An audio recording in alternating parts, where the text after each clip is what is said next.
So, hi guys, we are here. We are doing a book promotion, or rather, we are wanting to talk more about the book Sitafal. And because we wanted to reach more people, and here we have my friend Mridul, who is a soft skills person. She is an image coach who has also read the book, and that's why we would like to have this conversation based on the questions she has or anything she would like to discuss regarding Source Eternal or how we try to take things, we take it to a depth and we like to discuss everything which we conventionally do not. So, yeah, brother, take it ahead. Thank you, Utkarsh, for the introduction. And I really enjoyed reading your book. It was actually a pleasure reading it because it was something I never read before. Okay. And the way that you came up with the idea of this book and the way that you represented the idea of unconditioning. I mean, that is something which I found like really, really unique. And I really have so many questions which I want to ask you about it. Okay. So, but my first question would always be that why would you name your book Sitafal? I mean, why does Okay. Sitafal resonate with unconditioning? Okay.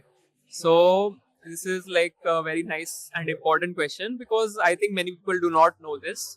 Is that Sitafal is basically like any other fruit, something you remember from your childhood that you had is very sweet, and it's something that like resonates with me also because it's something which is hard on the outside and it's tender inside, and also that over time with heat, with conditions, with all the external conditions that we face in life, so that is a metaphor for that, that eventually it softens you and it brings up something which is sweet, which is really fruitful.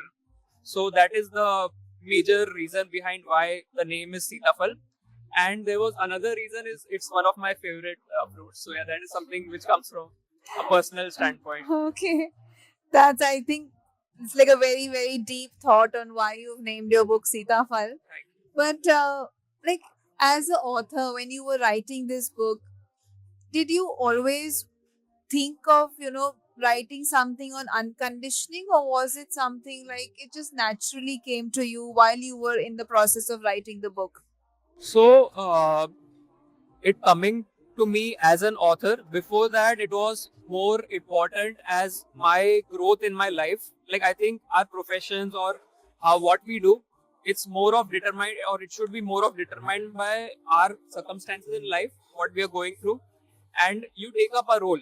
So writing also was something like that for me, where I could express myself, and also the journey of unconditioning, it has been something which has happened for me, it has unraveled for me throughout years, where I've seen that we have been stuck or we do things as per certain patterns where we basically surrender to the circumstances and do things as per that. And if someone is totally surrendered, they are not questioning, they are not seeing if their actions are coming out of a conscious choice, rather they are just going in a momentum of things where people are saying something and you're doing it because someone has told you, this is the ideal way to function or this is how things are there generally. But then unconditioning is something which makes you question, or it makes you ask yourself that, okay, even if I'll have to walk a mile more, or if I have to do a harder thing. So the unconditioning is something which this is demanding from you. So that's how this came into the picture, where I felt like it is an important topic for us to cover, maybe through a book or maybe creating just a dialogue like we are having the conversation right now. So basically, we talk about things which we have just considered as maybe normal, or this is the way where things lead to bed. Yeah, yeah, and definitely. I mean, there are so many examples which one can give for that. Like when we feel that this is something very normal, ये तो हम हमेशा से करते हैं, हम Yeah, बचपन से हमें सीखते आ रहे हैं. This is how you're supposed to live life.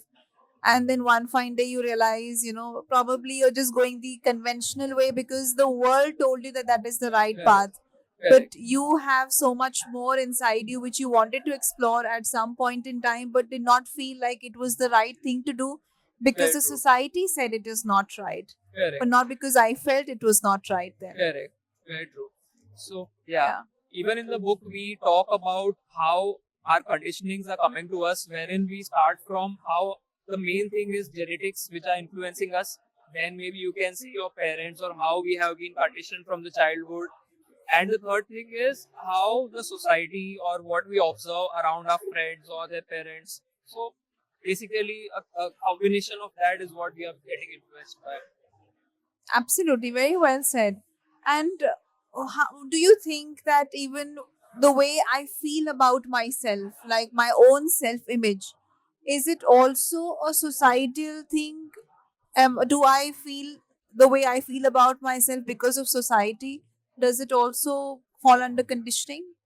This is also a very important question because it is to quite an extent true what you said that many things that we think about ourselves or our self image has been mirrored or it is basically getting projected through the lens of the society. The things that we consume, basically what we consume, like the movies, the all the social media is kind of mirroring and it is basically amplifying the things which we are prone to. And it's not necessarily true that it will take us in a great direction. Maybe it can get us trapped in cycles of peer pressure, or it could be like anything which is detrimental to us. So it's very important for us to look at it that it's not necessarily me, my self image, how much of it is coming from the society and how much of it is actually me. And that's why we go into the talks about asking basic questions from us, reflecting, which will enable us to see that okay, how much of this is me, how much of this has been imported from outside. So yeah, there could be a lot of examples for this, that what people consider as cool or what is in vogue. So we kind of just take it for the face value without really seeing if it will work for us or not. Okay, it is said to have worked for someone else, but is it necessary that I also need to do these things to feel in a certain way? Because we are unique individuals, it becomes important for us to question it for ourselves too. So I think what you asked, if someone asks themselves this question, then they can have a very conscious life. I completely agree with you because as an image consultant, I work with a lot of people. I work with a lot of individuals as well as I work with people in groups. And the one thing I realize is that nobody is really living their life to Correct. their fullest potential because they're always bound by log kya kahenge, or my parents always called me a shy individual, but I don't believe I'm a shy individual. I feel I can do so much more. I'm very confident in my space, Correct. but I don't know why, but my parents always labeled me as shy, and now I believe that I am shy, and not necessarily that I was born this way. Correct. So, yes, completely true, because as kids, we always believe that our parents can never do anything wrong and they can never say anything wrong.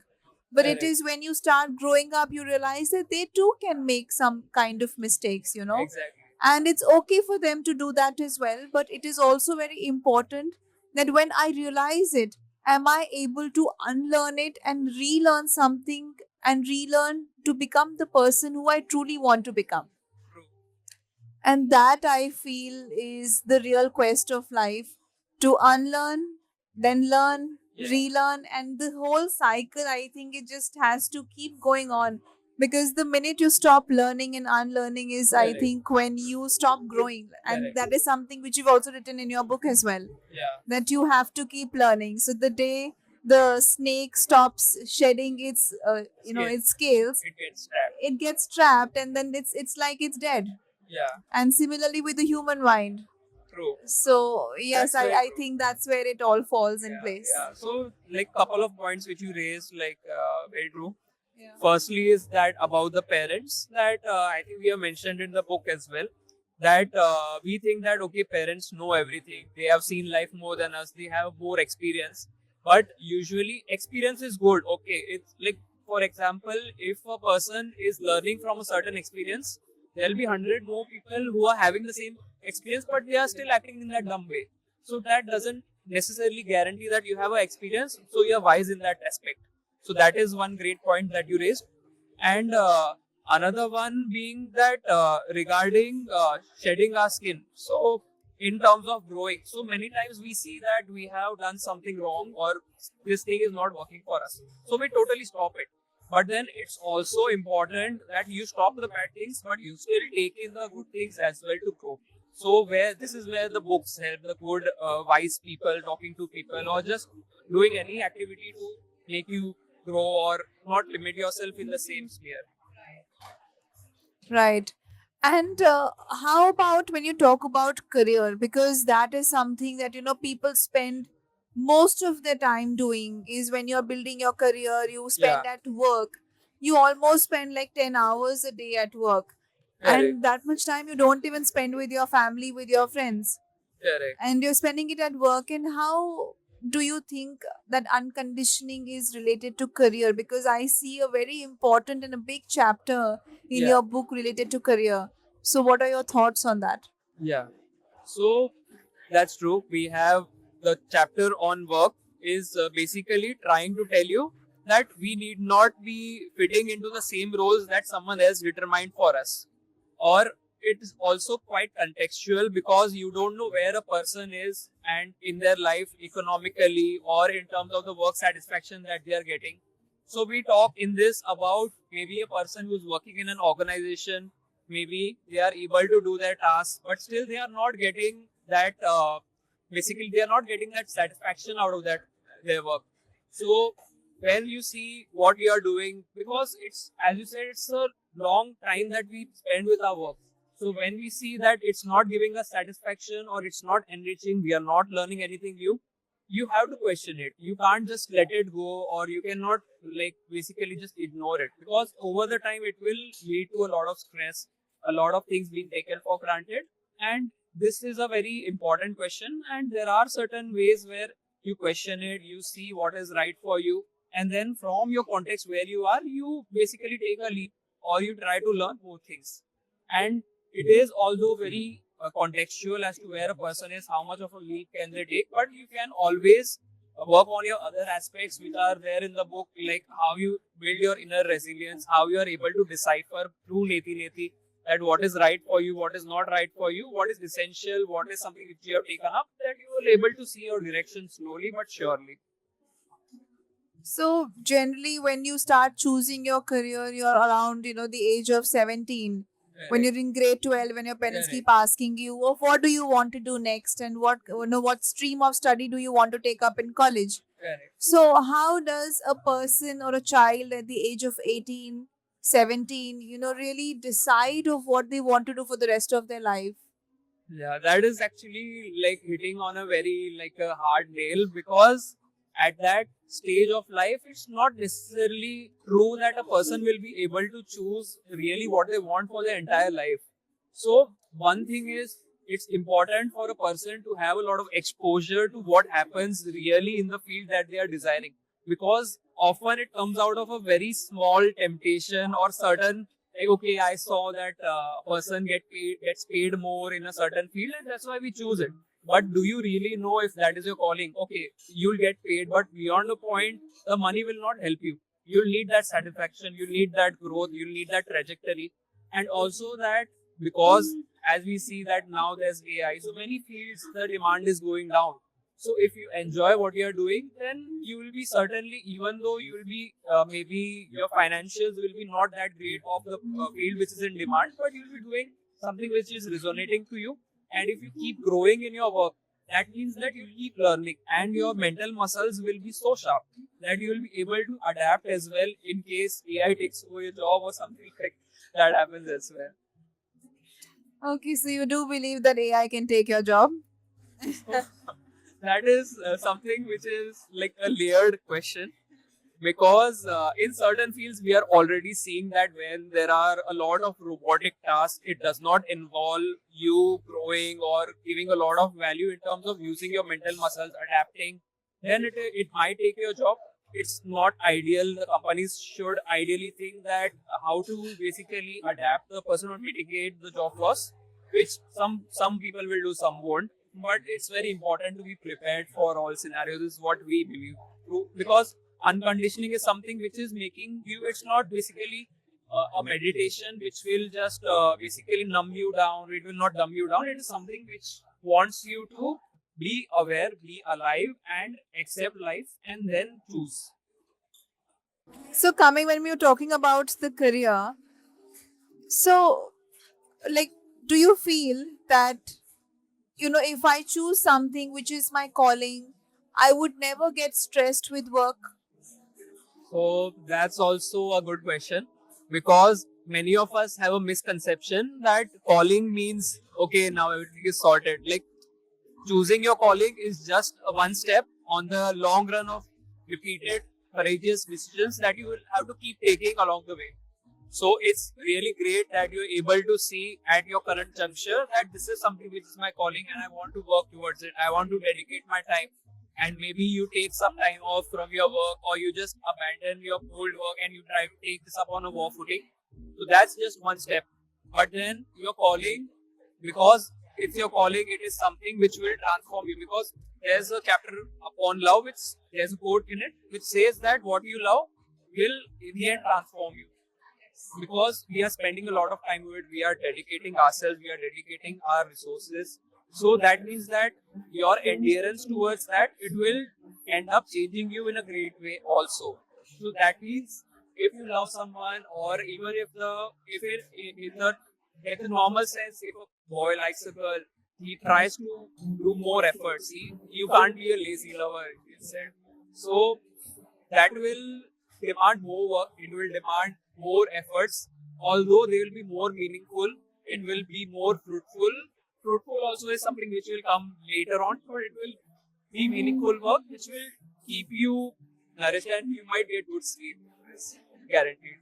Which I think, while you were speaking, I remembered my uncle, and whenever I would ask him, are you going to work? And I was like this 5 6 year old kid, and I would keep asking him, are you going for work? He would say, no, I'm going to play, Okay. Wow. because he loved his work. And he would stay at work for 13 hours, 14 hours. So he had his own setup. So he would stay in office till 14 hours, 16 hours, sometimes not come back home for 3 4 days. Okay. And whenever he was going back, he would say, I'm going to play. I'm going to my playground. Nice. So that's the kind of passion that I think you can Yeah. have for work when you're doing something you truly love, where you don't see whether it's day or it's night. Correct. You're just passionate to do whatever Yeah. that you're doing. Yeah, and then it becomes enriching to you. Like, then you don't have to think about the monetary value or what am I getting back from it, because that process of working on something, in itself is so enriching, so transformative, and I think it's the best way to look at it as play. Yes, absolutely. And do you also feel that conditioning also comes in the middle of our marriages, our relationships with people? Yeah, I think that is like one of the greatest proponents, as I told about what we get from our parents. So similarly, even when we get to a mature age where we are having some relationships with maybe your marriage or your boyfriend or your girlfriend, so that is the most, like, what do you call it? It's one of the most heavy conditionings, because it's always conditioning gets imparted to us not because it's being essentially given to you. It's also a choice that we have, that we are accepting certain things for something in exchange. So that exchange, what we are getting out of it, if you are too reliant on it, if you are not independent, if you are financially dependent, if you are dependent too much beyond, of course you will be invested in terms of relationships with your partner. Of course you will have those emotional or even intellectual connections with your relations. But then it shouldn't be that you are completely dependent on a person to an extent that basically it makes you conditioned, it makes you, it does not make you grow, your freedom is getting lost, and in the end it's becoming a gauge for you. So that's why it's said that relationships should be something that uplift you, they give you options, they do not restrict you. So yeah, I think something great that you touched about, it's very important. I also feel that marriages and relationship, it is like the test of your conditioning, Yeah, because when two people come together, they're coming with their own upbringing, they're coming correct, with their own conditioning that they've had from their surrounding areas, from their correct, parents, from the society that they've grown up in, and it is not necessarily the same as the way you grew up. correct. So I particularly feel that when you come together as a whole Yeah, is when is the real test of conditioning. Like how can you break away and accept somebody new who's coming into your life with their own mindset, correct. and accepting somebody's mindset also at a certain point in time can become a little difficult. True. Do you So also feel so? yeah, so the thing is, it's a sum of the parts. A great relationship comes from great individuals. Unless you are a great individual who is independent, who can think for themselves, who is not basically influenced so easily. If you are someone like that, then you will choose freedom for yourself and you will choose freedom for the other as well. Otherwise, you will be always nagging, or you'll always be like, okay, this is working for me, it should work for you as well. You don't need to experiment, you need not explore anything. This should be the path which you should also walk on, which is something which is restrictive, which is like it's very tough to deal with that. And that's why nowadays we have so many relationships breaking, we have so many marriages breaking. It's because that we take for granted the other's freedom, we take for granted a lot of things. The other's journey is determined by us. It should not never be the case. Yes. I also remember in the book you've mentioned this one line where you said that when you're able to master staying alone Yeah, is when you can build a healthy home, a healthy relationship. true. So it is, so if I cannot be alone, can I not build a healthy relationship? So, aloneness does not necessarily mean being lonely. Aloneness is talked about in a very positive way, where you are okay with things not being in a certain way, or you are able to explore your own self, and only a person who is seeing their own worth. Basically, aloneness is a journey which makes you see your own wealth. You see your own treasure. You see that you have so much abundance. You are not necessarily dependent on the other. And once a person is able to enjoy their aloneness, they'll of course, like the other person they get in their life will not be out of compulsion. It will be to celebrate. So that is the essence that we are talking about. And if someone is in a mind state where they necessarily want something, they keep wanting, and if that maybe for a certain time your expectations will be met, but maybe after a time it's not necessarily that true that your expectations are met. So that time calls for you to see, look at yourself, and really be alone and in a independent or a happy way. So, like a lot of people, they believe that aloneness means loneliness. If I'm sitting alone in a cafe, means I'm a lonely person. Correct. It is somewhat looked down upon. Yeah. I know a lot of people in my life, a lot of my friends also, who keep saying, I can't go to a cafe by myself. I can't go, to a movie theater by myself because, I feel like people are going to judge me and say, oh, what a lonely person. She doesn't even have a friend who can come along with her, you Correct. know? So, what do you feel? What is the difference, the sole difference between being lonely and being alone? Correct. I think that's very important question because that's true. There is a lot of stigma attached to people just going out, ordering for themselves, or maybe watching a movie. Although I have very like good example of a few friends who do that, and even solo traveling. So people look down about upon that. But aloneness is something where you are trying to see your behavior. You are trying to explore what is essential for you. Even the exercise of Neti Neti, where you see that you need not have. This comes from the Vedic times or from the Vedas, from the Shastras, which say that you need to know what is essential for you because many of the concepts, many of the things in our life. So certain one thing is the objects that we have in our life. The other things are even the concepts. The third thing are the thoughts and the feelings. So all these things are something which are not necessarily our own, as you had asked previously, that what is our own, what is not. So being alone or having this kind of a sadhana for yourself where you're able to disassociate from all the things which are not you. So it's very essential to really build you. So that's why there's a lot of importance on solo traveling.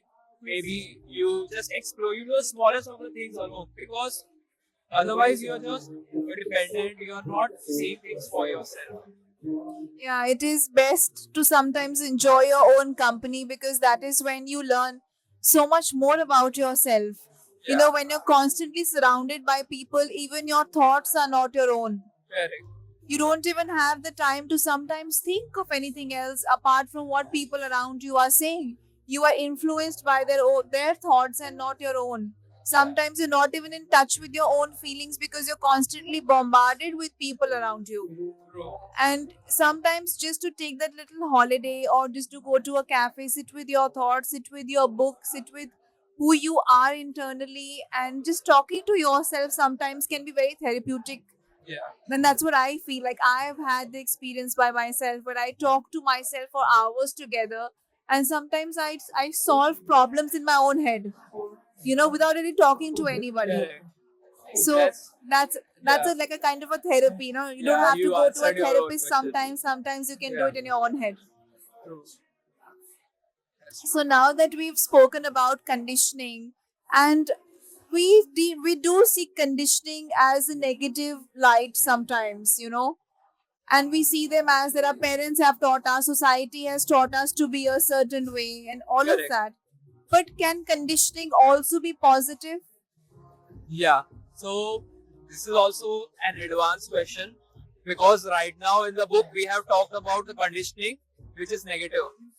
But when we see that when it comes from a center of love, when it comes from wisdom, when a person is really able to see what is good for the other and they are loving enough to impart it to the other, so conditioning can be used as something. Maybe you being a soft skills trainer, you also know that maybe you need to teach people. So that is also you are also imparting the conditioning to them that okay, you need to do things in certain manner.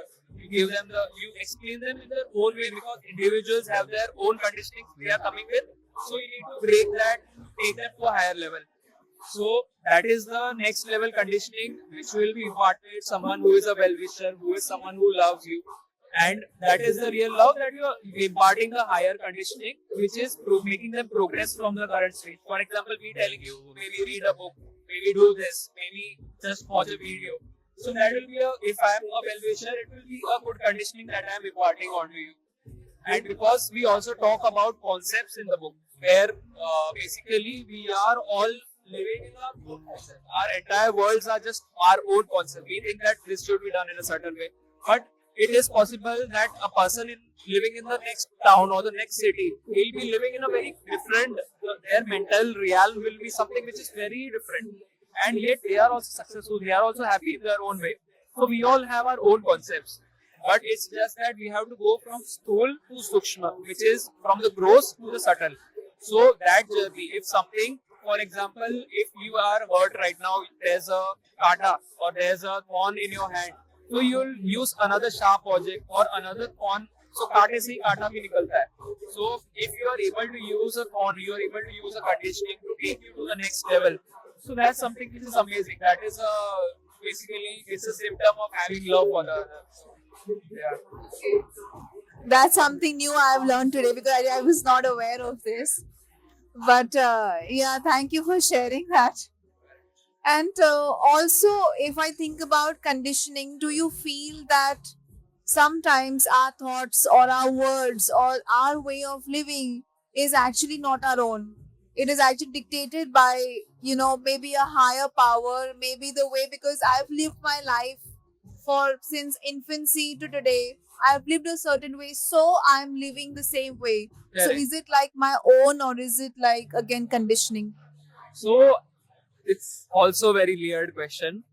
Basically, there are many parts to it. Certain parts, of course, they are taken up because we see a pattern. I am born in a Hindu family, so I'll basically follow the rituals. I'll not have non-vegetarian food because it's something in my family, or I might not drink alcohol because the person's family does not endorse that. That is something that we take from our families, even our prayers and the other things. If I was born in a Christian family, maybe I would have been drinking a lot of alcohol. Maybe I would like wine would have been something which I would have taken, and maybe non-veg food would have been a part of my my diet. So those are the things which we take up. But at the same time, when you ask about there being a god or there being a higher power, so that is something which is something to be figured out by everyone. At the same time, if I'm honest, then I'll say that I'm not sure till I see someone. But then you do see that we are existing. There's so much of resonance around. There are so many things that are happening in a manner which is conducive to us. We are able to enjoy a good meal. We are able to enjoy so many things. So there might be someone about it. But I think more than going into the questions that we cannot answer, it's important for us to focus on the ones that we can and which are basically in front of us, the conditionings that stop us or stop us from spreading the love or all the riches that we have to others. So those questions are the things that we need to take up first, is what I feel. Because something which you can't tell about, you can believe in it and maybe you can use it, but you cannot really take it an endless discussion where which does not take you anywhere. So I think if to that extent someone prays or someone indulges in the activities, then it's fine. Wow. Okay. And Quite loaded one. yes, yes, it is definitely like very informative. And somebody who's really reading about conditioning or wanting to understand what it means, I think this is the answer which you've been giving us. I think it is so much in depth that you can learn a lot just from our conversation today. Yes. Also, I wanted to ask you about love and conditioning. Do you think we also get attracted to people or the kind of people that we really like in our lives? Is it also a part of conditioning, or is that something which comes from, like they say na, jodiya bhagwan banata hai upar se Correct. bankar aati, is that Correct. true? Or do you actually feel like it is conditioning which makes us attract to certain kinds of people? So I would say it depends on the individual, but because most of us are conditioned in other ways. So if you are good at something, you will be good at everything. But if you are conditioned, that means that you are conditioned at everything.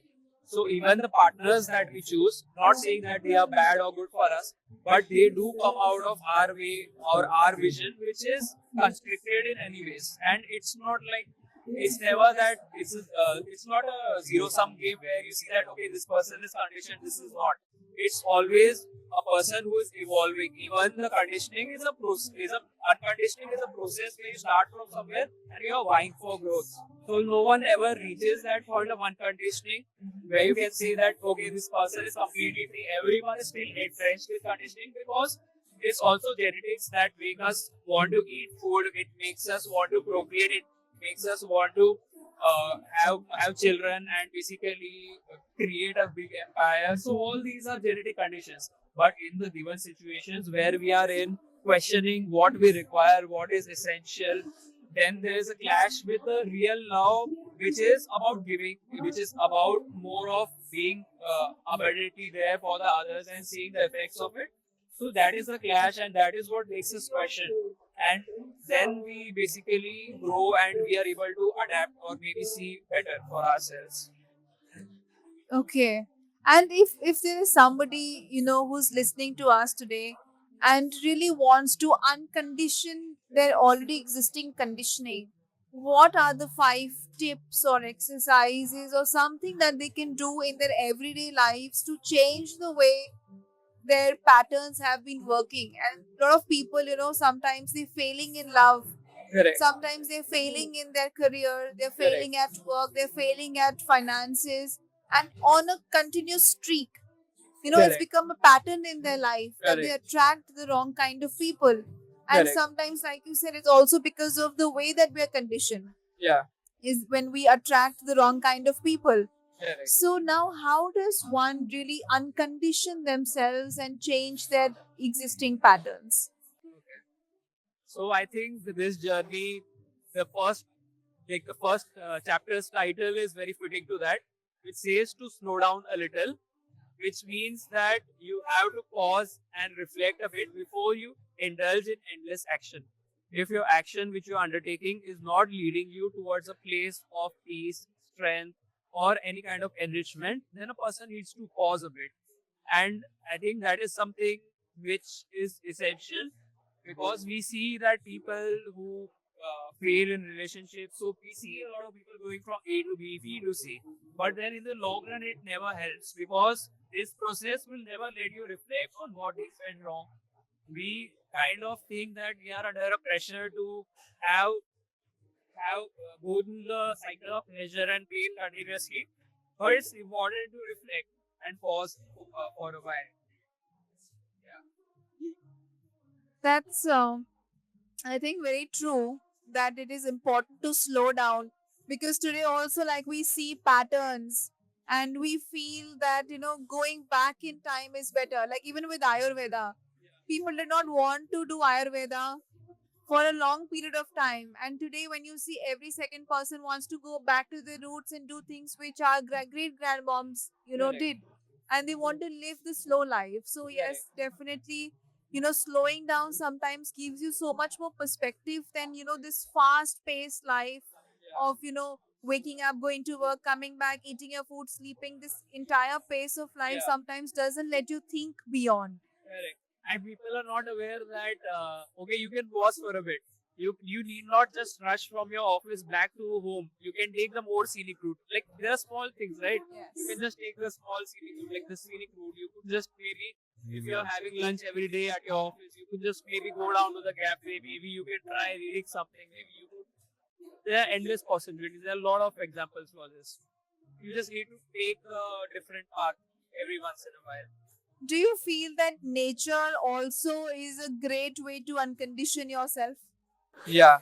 So this is something which we have talked in the book as well, where nature has been compared to something which takes you closer to your real nature as well, because we are able to reflect as you our conditioned lives or the robotic behavior, the mechanical tasks, they kind of isolate us from us being animals in the end. We are having the limbs, we have all the apparatus that makes us animals. Just because our intellect has been functioning too much on overdrive, we forget this part of us which needs to relax, which needs to be here at the moment. We need not keep running our minds because there are other muscles in our body too which need that importance. So it's amazing. It's like really enriching to go on treks. Maybe you can just connect with nature. That's great. Yes, nature definitely has a way to heal people. Like a lot of, even when we talk about various kinds of diseases that you Yeah. have, a lot of people say that, use jadi booties. Correct. This is spend time in nature, hava pani badlo, move Yes. to a calmer place. So then definitely nature has a Yeah. great way to heal people, to heal everything. True. This Yes. we have been put into a scenario where we are just looking at screens for 9 hours or 10 hours or 12 hours a day, and that is not really suiting our bodies, which is very true. And because of this, we are having a lot of problems. Like because the mind is not basically functioning in a way where you can. It's not as interactive as being in the real world. So it's very important to reconnect with nature. Otherwise, you'll face a lot of problems. Absolutely. Do you also feel that even schooling or our education system also is a conditioning that we are facing? Like, our children are getting conditioned definitely at home, but are they also getting conditioned in school, or does school allow you to think beyond the box? So I was reading this recently, wherein it was said there was an article which I was reading which said that we are working right now. We are trying to increase our intellect. We are working in ways that competitiveness has been basically ingrained into us, but the other realms. So where will the student or a child learn that from? For example, you need to learn about compassion, you need to learn about care, you need to learn about love, you need to learn about so many other things in life. So we need to question. I'm not saying that all institutes might be going in a total brutish way that you force the children to compete against each other and just run like there's no end in sight. Like, but there are a lot of ways to alternative learning as well, where all the other qualities, for example, something we talked about the nature, it's also important to have a tactile functioning.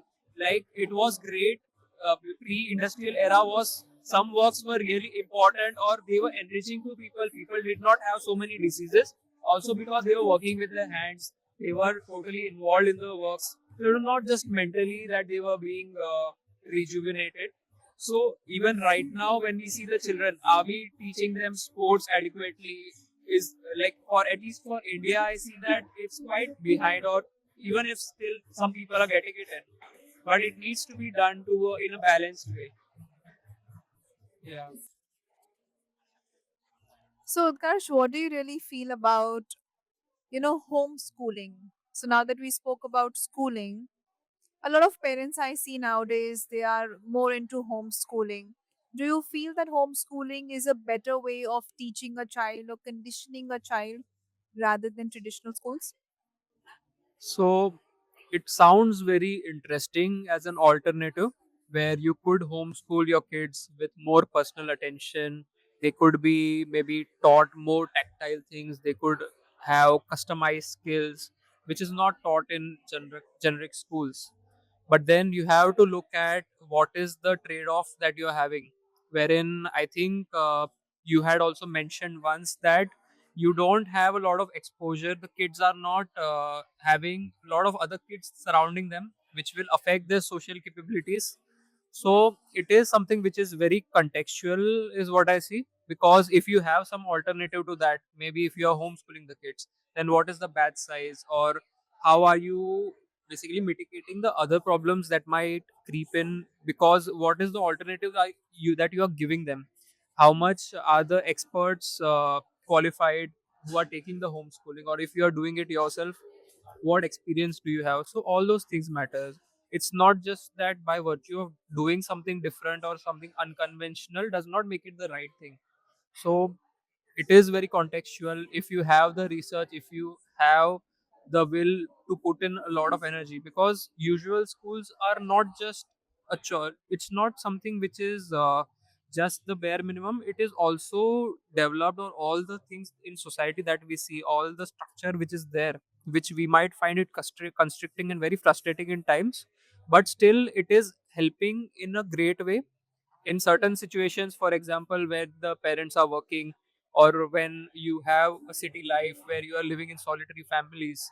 So there are no other solutions in many instances. But if someone is wanting to live consciously, if they are wanting something for their child which they did not have, and they are ready to complement it, not just remove one part instead of the other, but find in complementary things which they can create great attributes for the child, then yeah, it's a great thing.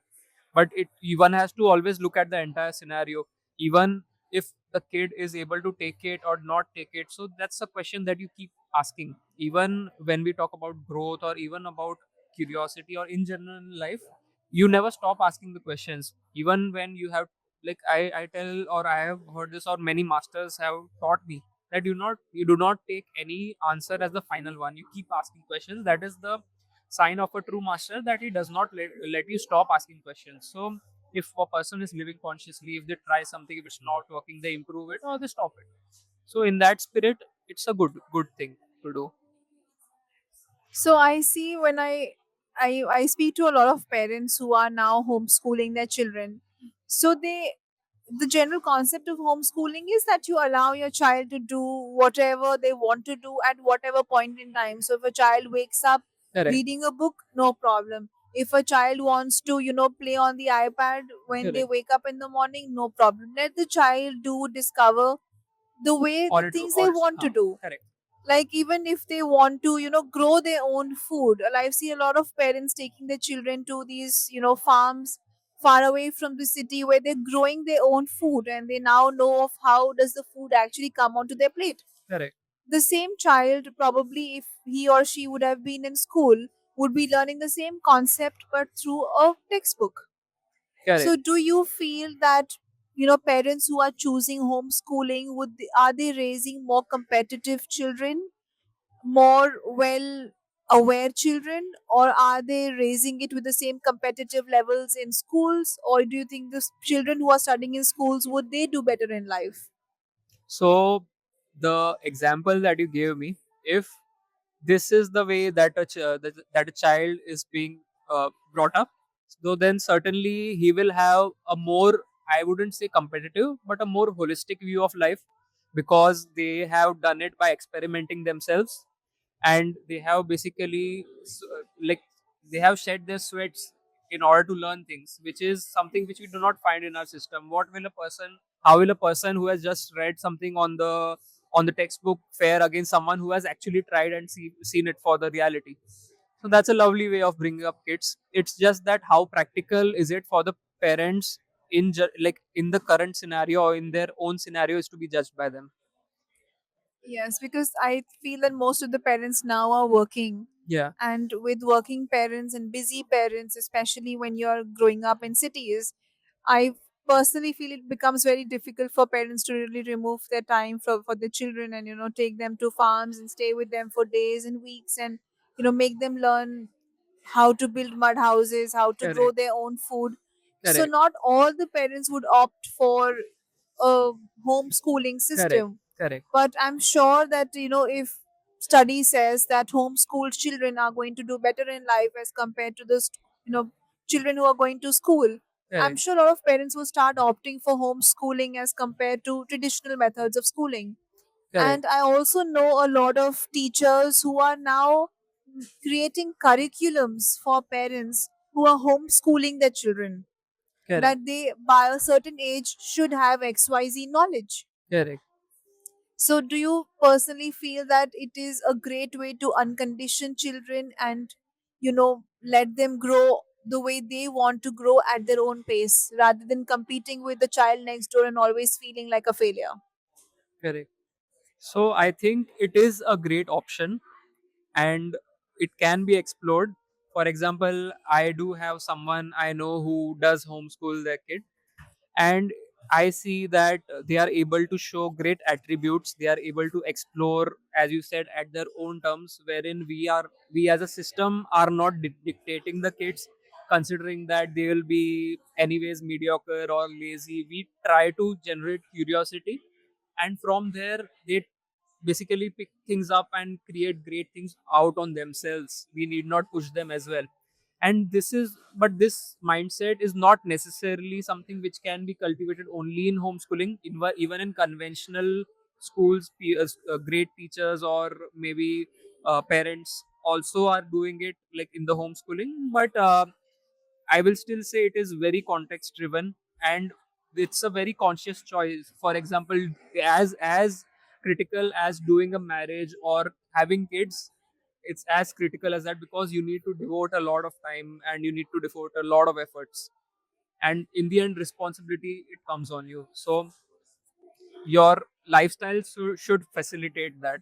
And if you have such a lifestyle where even before the kid being there in your life, or for with the intention of making the kid study or learn these things, they themselves have a lifestyle wherein they are able to explore places like that, create mud houses or farm for their own good, learn about the soil, learn about nature, not just theoretically but practically. If a person has such a kind of intrigue, they are able to have such a lifestyle, and despite maybe living in the city or living in the outskirts, whatever, but if you have a physique or a routine like that, then maybe you will be able to give it to the kid also.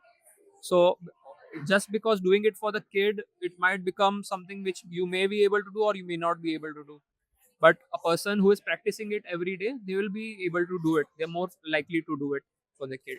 Yes, absolutely. I think I agree with you that it just does not depend on, the child. It also depends on the parents. Are Correct, they able to afford this kind of lifestyle? Are they able to give that much time? Are correct, they able to do justice to what they have decided to do? I think that is more important in today's correct, day and age, because correct. time is a constraint which True, everyone is facing, especially when you are staying in a city which is very fast paced. true, true. And in the end, whatever we are talking, it goes towards the individual. If the individual is having a sustainable life, if the individual is able to follow their commitments, is able to explore, is able to grow holistically, then they will be able to bring that umbrella of exploration, of really creativity. All these things can be further to the other person as well as a overflow out of their well. So yeah. Yes, absolutely. And do you also feel that our likes and dislikes are also related to conditioning of the way we've grown up? Yeah, certainly. Because likes, what are our likes and dislikes? Basically, those are being like, we see someone as someone who is great or someone we revere. So, their likes and dislikes are what are being transmitted by us or taken up by us in a way that ideal or something which is uh, good for us. But we need to question ourselves that how much of this is coming as a direct taking up of the values or the likes from the other person, and how much of it is it really ours. And it's a very basically nuanced subject also, because many of our likes and dislikes, if we like something, it is not necessarily something which will take us towards dissolution in terms of spirituality, or you can say something towards basically a simpler life or a more resolved life or a more sustainable life. Our likes are mostly keeping us trapped in the same cycles and not letting us transcend or learn new things or grow. It's rather basically, if I have a very stressful day, I take up maybe a couple of classes of coffee. So that is something which will just keep us in the same system. Now, is the coffee functioning in order to progress you on a great day, or is it something which is acting as a mechanism to latch you onto the same detrimental cycles that you are stuck in? Is a question everyone needs to ask themselves. So that tool becomes something which is enhancing for you instead of it becoming something which is just keeping you stuck. Right. And how about superstitions? We hear so much about superstitions, and you have a very good, chapter on superstitions as well. Yeah, So, what is your thought about superstitions, and how are they related to conditionings? correct. So, a conscious life goes beyond superstitions. Superstitions, you can consider it as certain instructions or certain crutches that a person might need, or they might be given as a way of principles or values that one needs to live by parents. Like, it's a metaphor for the same. But a person, if they are living consciously, if they are looking at their actions, they are learning from it, if they are able to see the reason behind it, the science behind it, then a person need not get stuck there. Because superstitions many times they they do not let your critical thinking blossom. You are getting stuck in your cycles, you are getting basically not thinking the scientific aspects of things. So that is something which will limit your intellect, and we do not want to constrict ourselves in such a way. Right. That is true, but like we have age-old myths. Like they say, ki if you have a scissor and if you keep opening and closing your scissor constantly, so you become a beggar. Small Okay. things like this, or Okay. if you're walking on the road and if you have like a black cat walking in front of you or Correct. crossing by your path, Correct. it is bad luck. Correct. So these small things, but people really think a lot about them, and it Correct. actually restricts them from growing. Like I have And seen it's people. all the more Yeah, reason to challenge them, because once you start listening to one superstition, then you become more, your ears get raised every time a person brings in a new jingo or an idiom regarding the same. So if you are sensitivizing yourself to the superstitions, then you are basically taking your time away from something which could have been more scientific, your intellect developing, and you would have been more like better off because of that. As you said, your time gets like wasted because of that. yeah. I also have seen people, who did not know about something, who did Yeah, not know about a superstition, and just because somebody mentioned it now and अब आपने बोल दिया है तो अब मेरे दिमाग में आ गई है बात. So correct, now anything wrong that happens to me through the day, correct, I will always link it to correct, because that happened. That's the correct, reason, correct. I So yeah, this is what has happened to yeah. me now So your because of focus, that. yeah. Yeah. So your focus has shifted from your own Yeah. performance, your lack of performance. It has shifted to basically placing the blame on someone else or some saying. Correct. So Yes. you're not taking responsibility for your own actions. So Yes. which is the first critical fault, which is like ruining everything. And sometimes I also feel like you're manifesting it by yourself. Hmm. Because now that you have felt something, something, it's on your mind. Correct. It's like you're manifesting your own thing. Correct. कि Correct. कुछ बुरा होने वाला है, अब ये Correct. some black cat has crossed my path now, something Correct. is wrong going to Correct. happen, wrong, Correct. that अगर वो नहीं भी होने वाला होगा, it will eventually happen to you because you've said it so many times to yourself. Correct. And energy which goes into the universe is definitely very, very powerful. Hmm. So for me, manifestation is a repeated thought wherein maybe you are just repeating something. So the likelihood of you wanting to see that in the world, like you are able to identify it, even though despite manifesting, still those things happen. But just because your will and your want of that, you are able to like you would be absorbing that even more. So you need to like just like it's like a seed of a thought. So whatever thought you put in, you keep track of it. So it's very important what you think, and if you are doing like your thought is just that okay, this bad thing happened to me, so there's a likelihood. So basically, you're wasting time in that direction. Yeah, Yes, that is absolutely true. And any signing of thought that you have about unconditioning yourself for a better future? okay. So I would just go back to the same want of slowing down and wanting everyone to think for themselves, not just take things just because someone has told you something. You basically reflect on things, you slow down, you see things for yourself. Even the smallest of the decisions, they are important, as well as the big decisions in your life that you take just because something is happening, or there are certain orthodoxies, as you said, that okay, ye to aise hi chalte aa raha hai. So you don't take it for the face value of it, and you don't disregard it as well, but you question for yourself, you see the science of it. And if it makes sense for you, because you are a unique being, your circumstances are also unique, and basically what is happening right now in your life is never going to happen again. So look at it in that enthusiastic realism, and look for more solutions for the problems, because there are always solutions. It's just that we get stuck in our mind ruts and we think in the future instead of living in the present. So yeah, I hope everyone is able to do that, That is including such a us. positive, positive signing of thought about life. Yeah, And I would also like to tell this to all the viewers that don't take life so seriously that you stop enjoying every minute of it. And like you yeah, said, that this is your only life. It's not that you have life beyond this. At least we don't know about it. yeah, Maybe we do, true. but we don't. So we always treat it as this is the one and only that we have. So why focus on anything else? Why we spend so much energy and time on anything else rather than focusing on yourself and doing things that you truly love doing and enjoying?